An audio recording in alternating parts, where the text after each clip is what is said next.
జనవరి మొదటి తారీఖు చేసుకున్నాం. నూతన సంవత్సరానికి స్వాగతం పలికాం. ఈ నూతన సంవత్సరంలో స్వర్ణ యుగం కోసం నేను సంకల్పం చేశా. నాకు ఏ మాత్రం మనం లేదు.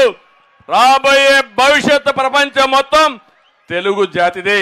అదే స్వర్ణ యుగం అని చెప్పి కూడా నేను మీకు తెలియజేస్తున్నా. అదే మరి సంక్రాంతి వస్తా ఉంది.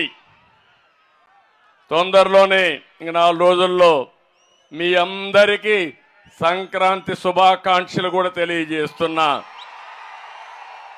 మనకు ఒక గొప్ప వారసత్వం ఉంది. సంక్రాంతి అంటే పెద్ద పండుగ. ఈ పెద్ద పండుగ రోజున మనం అందరం కూడా మంచి పంటలు వస్తాయి. కొత్త పంటలు, పిండి వంటలు ఇవన్నీ చేసుకుని కుటుంబ సభ్యులు ఎక్కడున్నా గ్రామానికి వచ్చి ఆనందంగా గడిపే సందర్భం ఇది. మన సాంప్రదాయంలో మన పెద్దల్ని ఒకసారి తలుచుకోవడం, వాళ్ళకు నివాళులర్పించడం, పశువులను కూడా పూజించడం, నేచర్ని కూడా ప్రకృతిని కూడా ఆరాధించడం అనేది మన సంస్కృతి సాంప్రదాయాలు. ఇది ప్రపంచంలో ఎవ్వరికీ లేని వారసత్వం. నేను అడుగుతున్నా, ఈరోజు మీరు పండగ చేసుకునే పరిస్థితిలో ఉన్నారా తమ్ముళ్ళు, ఆడబిడ్డలు అని అడుగుతున్నా. అన్ని ధరలు పెరిగిపోయినాయా లేదా? నిత్యావసర వస్తువుల ధరలు పెరిగాయా లేదా? ఏమమ్మా, పప్పు పెరిగింది, బియ్యం పెరుగుతానే ఉంది, వంట గ్యాస్ పెరిగింది, ఉప్పు పెరిగింది, నూనె పెరిగింది, అన్ని పెరిగాయా లేదా? అన్ని ధరలు పెరిగాయి అనేవాడు చేలిపైకెత్తండి. అంటే నేనున్నప్పుడు క్రిస్మస్ గిఫ్ట్ ఇచ్చాను, మీ అందరికి జ్ఞాపకం ఉందా అని అడుగుతున్నా.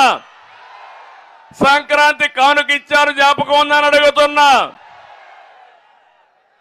దేనికోసం ఇచ్చానని మీరు ఆలోచిస్తే, డబ్బులుండే వాళ్లే కాదు, పేదవాడు కూడా పండగ జరుపుకోవాలి, ఆనందంగా జరుపుకోవాలి, పిండి వంటలు చేసుకోవాలి. కడాన నెయ్యి కూడా మీకు ఇచ్చి, పెద్దవాడు నెయ్యి తినడమే కాదు, పేదవాడు కూడా పప్పు నెయ్యితో పండగ చేసుకోవాలని సంకల్పం చేసిన పార్టీ తెలుగుదేశం పార్టీ. అన్ని చేశారు. ఇంకో పక్కన మీరు ఒకసారి చూస్తే, 1-2 కాదు, ఈరోజు ఒక్కసారి చూడండి. ఆ రోజు నేను మీ ఫేర్ ప్రైస్ షాపుల్లో 8 రకాల వస్తువుల్ని చౌక ధరకి ఇచ్చాం. ఈరోజు ఒక్క బియ్యం తప్ప ఏమీ రావడం లేదు, అంతే కదమ్మా.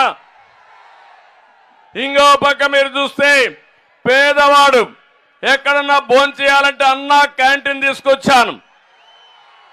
ఉదయం పూట 5 రూపాయలు, మధ్యాహ్నం పూట 5 రూపాయలు, రాత్రికి 5 రూపాయలు, 15 రూపాయలు ఖర్చు పెట్టుకుంటే కడుపు నిండా అన్నం పెట్టిన పార్టీ